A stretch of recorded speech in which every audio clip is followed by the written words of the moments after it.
Welcome back, everyone. This is our second try at doing a behind-the-scenes podcast here with Clark County Today. We did come up with a name since last time, Chris, so it is officially Behind the Stories is the vibe we're going for. So I like it. Yeah, I don't know. We'll see if it sells out there. So it worked out well. Well, it's funny, too, because last time I was like, Paul, let's spitball on this. And then, we didn't at all, and I just decided on my own afterwards.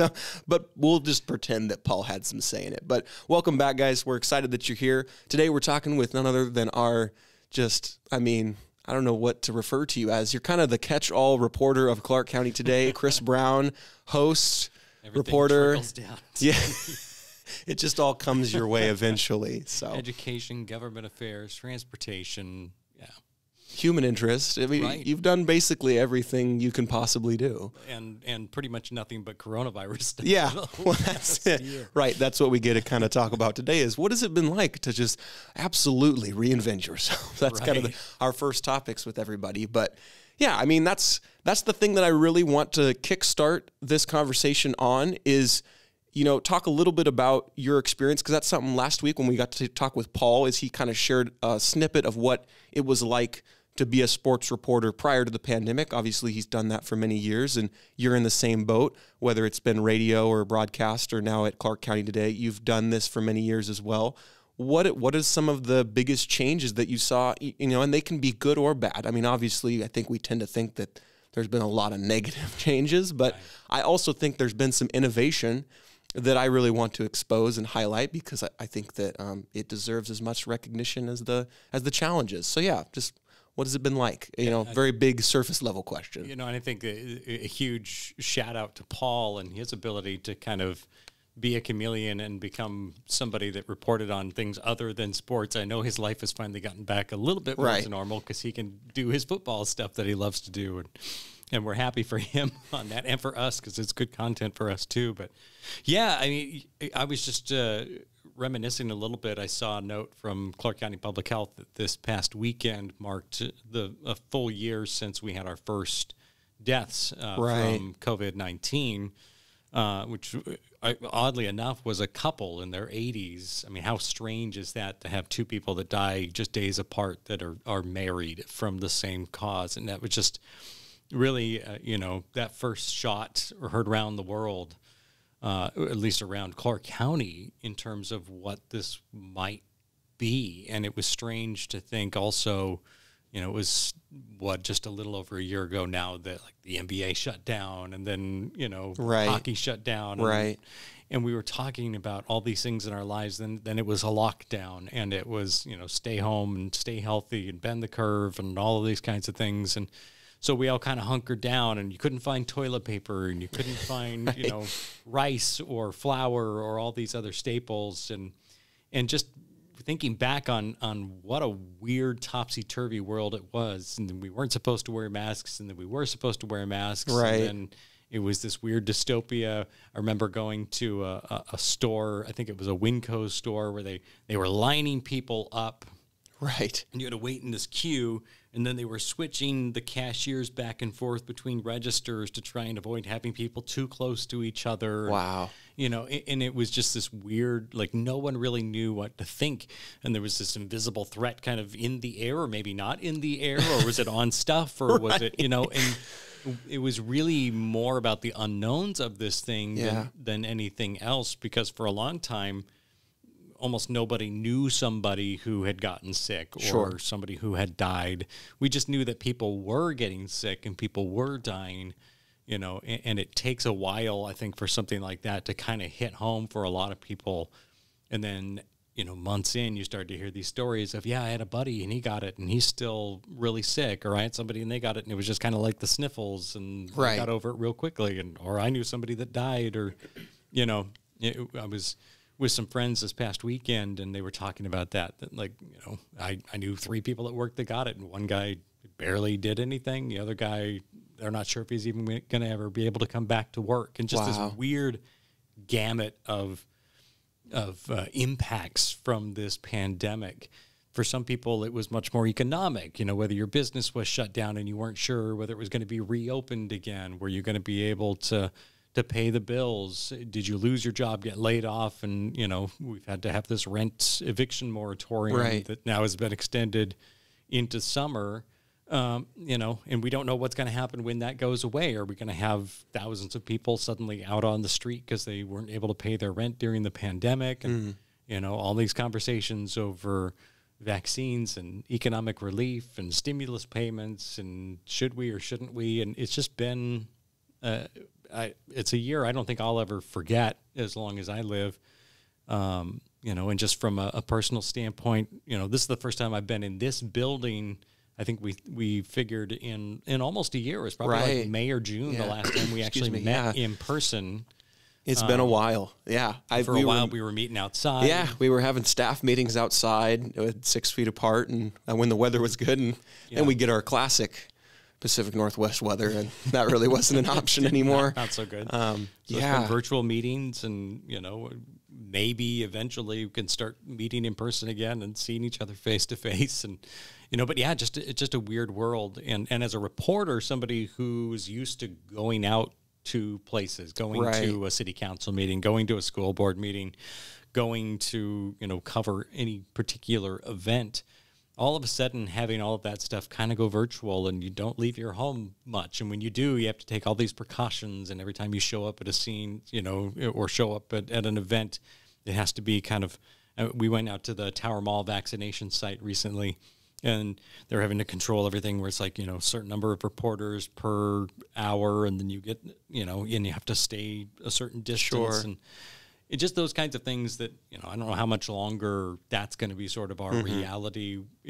We're finally being able to get to go out to more things and cover more things in person, because, hopefully we're at the end of this thing, or approaching the end of this thing. But yeah, I mean, it's been strange, and you've had to kind of reinvent sort of how we do our job. Now, it's been good in some ways too. I think that it's allowed more interaction with the government in a weird way, right? Because I think specifically of, say, like Battleground City Council, they didn't stream their meetings. Most councils have. If Clark County Council or Vancouver City Council are on CVTV, and a lot of other ones, had some sort of streaming component or posted videos on YouTube later. But under the Public Meetings Act being changed somewhat during the pandemic, they were able to meet on Zoom. They were able to do it remotely, which I think in some ways it's allowed, as people have discovered that, it's allowed more community access to what's going on with our local governments, or what are we talking about? Because it's easier than getting off a job and going home. You can only fit so many physical human beings in a building to attend a meeting, and now an infinite number of people can watch that meeting. And there was a hearing recently on fireworks rules at Clark County Council, and I think I saw somewhere that there was a couple hundred people that were tuned in to watch that. Now, not a lot of people spoke, but they were watching. And I don't know if, CVTV keeps track of how many people are watching a particular meeting. But I think that we have seen some evidence that people are being a little bit more plugged in to what's happening in their local governments and in their school boards and things like that. So in terms of opening up access to those kinds of things and making it easier for people to tune in and see what's going on, there have been some benefits. You talked a little bit about some of those. Certainly it's been a terrible year, and I think no one would wish it on their worst enemy. We wouldn't want to do it again. But I think that we are going to see some things come out of this. We can talk if we want about, the change of school and how that's going to probably, Well, and that's the thing that I kind of wanted to pick your brain on next, is someone who is asking, I would venture to say thousands, if not tens of thousands of questions a week, right, to people in the community as your job. What has it been like to see the way their world has changed?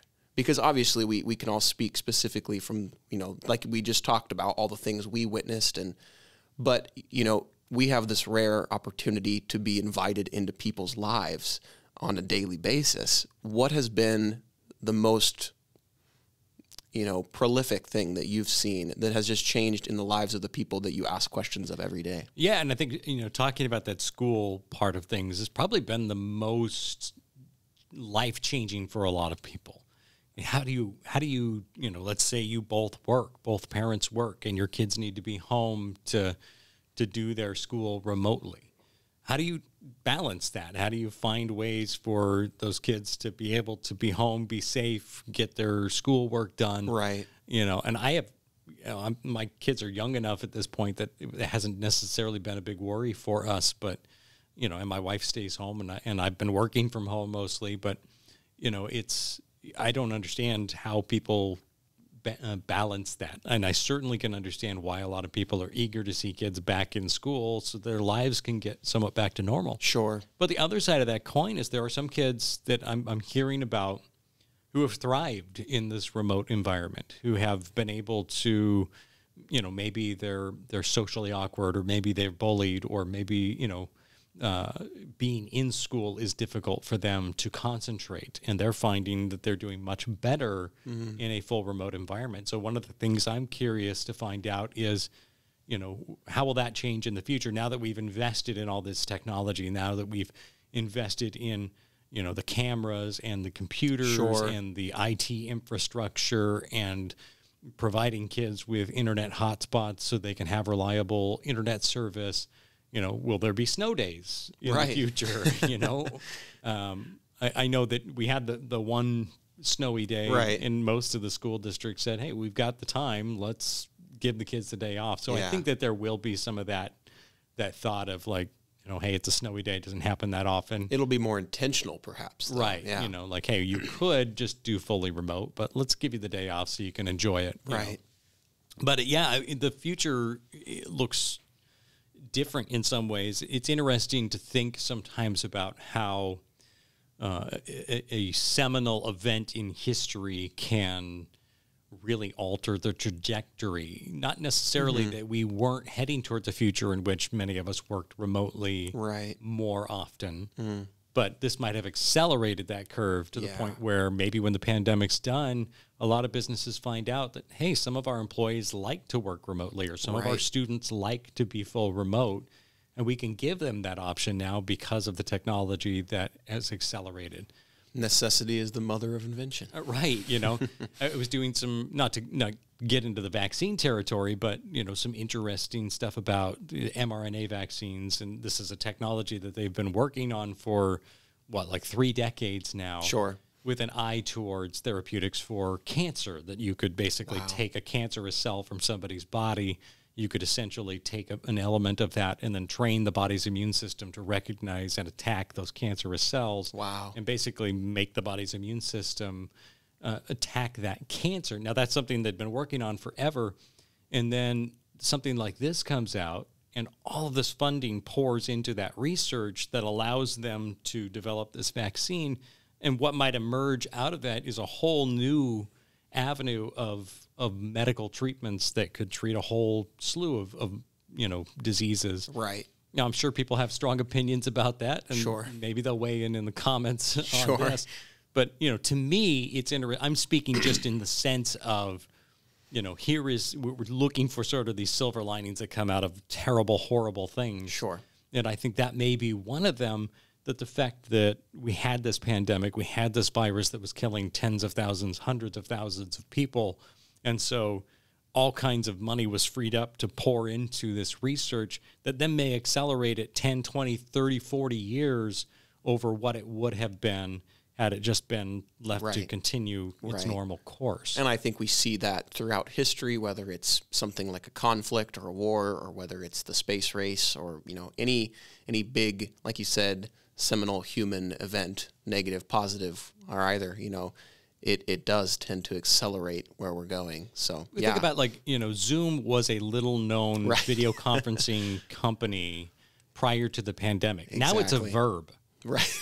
It has become part of our vernacular to the point that we say, I'm going to get on a Zoom call, even if it's not Zoom. Right. It has become sort of the word. It's like Kleenex. Yeah.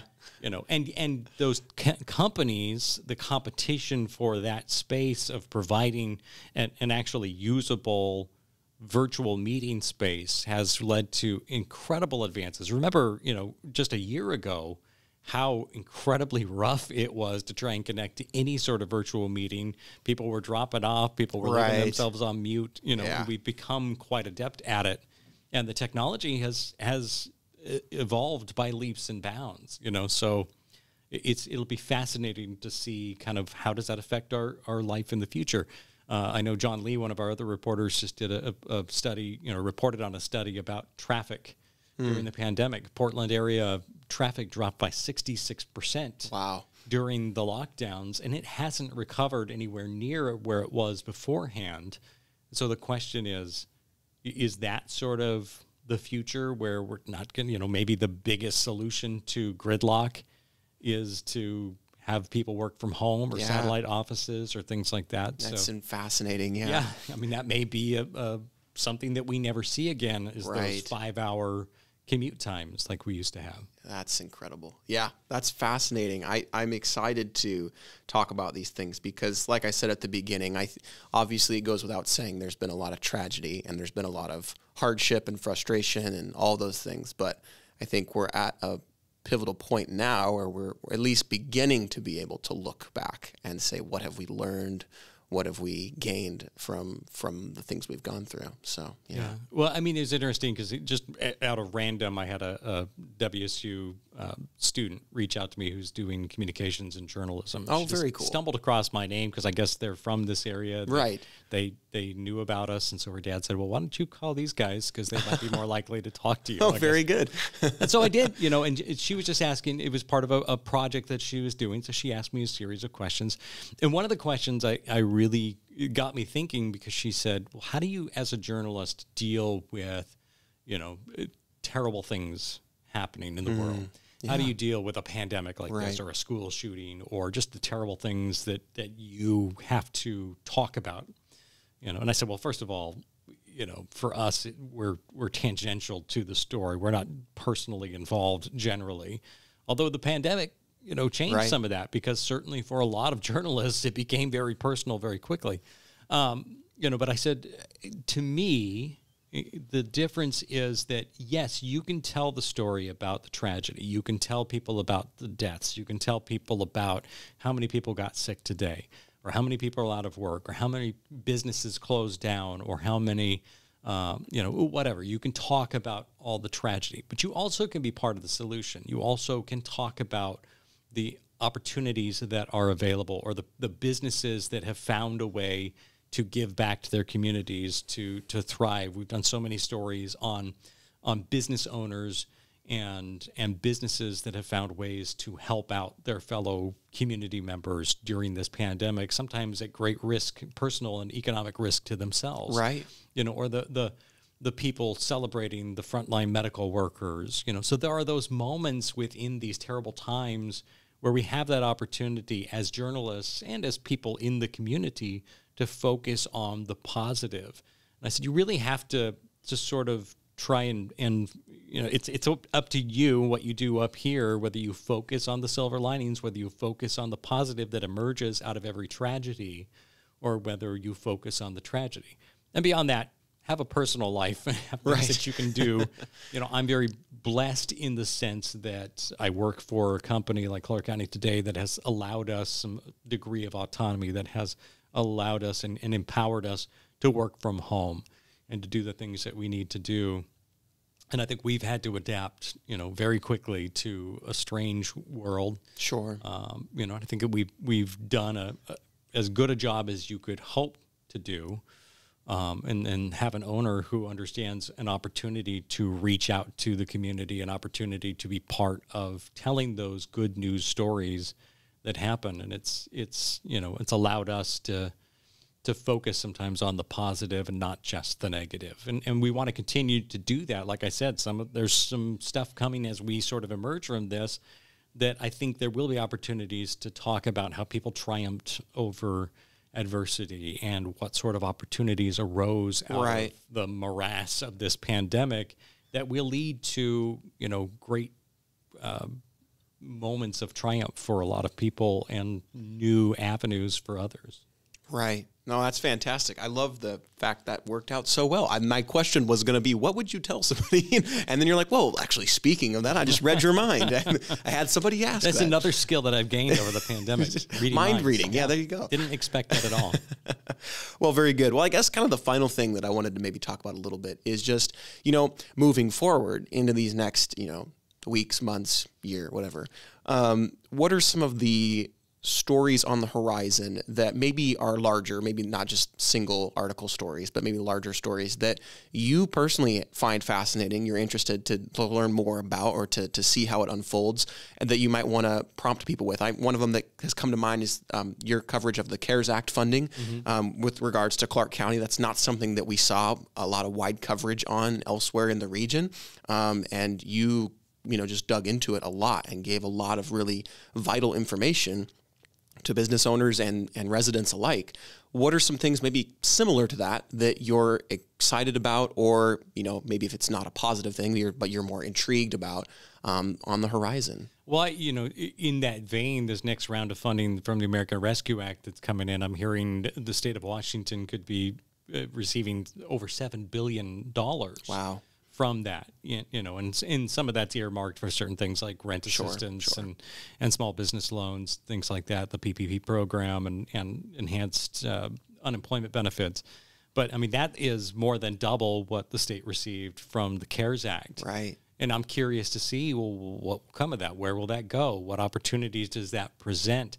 In a lot of ways, when we first started talking about this pandemic, we were talking about all these local governments that were tightening their belts and preparing to majorly cut budgets.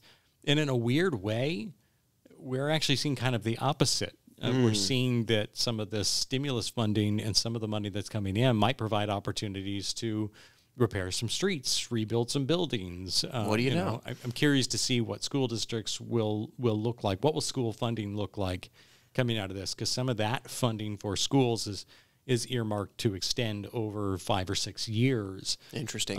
So, will that close some of the gaps that we've seen in public funding? And then beyond that, like I said, I'm curious to see what kinds of opportunities people take advantage of that will come out of this. Certainly it's tragic to see so many small businesses go out, so many restaurants and other things that didn't make it through the pandemic. I'm curious to see sort of what the economy will look like. Will other businesses step into the gap? Will some of those entrepreneurs find ways to reemerge, following this? And then, like I said, in the sense of schools and what will it look like? And will we be able to transition to a model which allows more individuality in how kids learn? Right. Can we adapt to find ways to, if kids need to be in school, allow them to be in school, and if they need to be home, allow them to be home, or some sort of a collective where they can gather with other kids and learn. Can we mesh sort of that homeschool idea with public education? I'm fascinated to see sort of, like I said, just what'll emerge, because there are opportunities in every tragedy. And what will emerge out of that? What will local governments be able to do with some of that funding that comes in? What will things look like in terms of affordable housing and equity? Will we see a new homelessness crisis because people are so far behind on rents, or will we find a way to avoid that and find a way to keep people housed and maybe even house more people who are not currently housed because of the funding that's coming in? Right. So I think there's going to be some fascinating stories to tell in this next year that, I hope will be sort of the mirror opposite of 2020. I'm hoping that 2021, as we move through it, here we are a year basically since everything shut down, and now we're sort of emerging out of the other end of it, hopefully. I'm hopeful that 2021 can sort of be that mirror opposite, where we see all the potential and all the opportunities that grew out of that terrible, terrible year that was 2020 and early 2021. Right. Very good. I'm excited Well, thank you so much, Chris, for taking some time to talk with us about everything that you experienced and got to report on. And I'm excited to see what comes next. It's going to be a lot of stories for sure. Yeah, for sure. Yeah, it's never a dull moment. Never a dull moment. Well, thank you guys for listening or watching. We're really excited to have you here. This is something that, like I mentioned last time, we really want to do on a semi-regular basis. Feels like it. Hopefully not semi-annual. Sometimes a month feels like a year. Yeah, these days, for sure. But on a semi-regular basis. So if you have any suggestions or ideas of questions, we hope to talk to more people on our staff, give you more of a look behind the stories, but also people who are in the stories, and do a little bit more in-depth interviews as we're able to with people who are in a lot of our stories. So if you have comments, questions, be sure to mention those. Wherever you listen to this podcast, we also are farming it out on a lot of different platforms like Spotify, Google Podcasts, and Anchor. And then it also is always, of course, on YouTube. So be sure to check that out, and be sure to check out our I just blanked on the name, our broadcast every evening at 6 o'clock. Chris and I are obviously very involved with the production of that every day. So that's available on Facebook and our website and YouTube. Cleverly named Clark County Today. Hey, there wasn't anything better, and it just rolls off the tongue, Perfect. It works great. Well, thanks, guys. Have a great time. We'll see you next time. Thanks.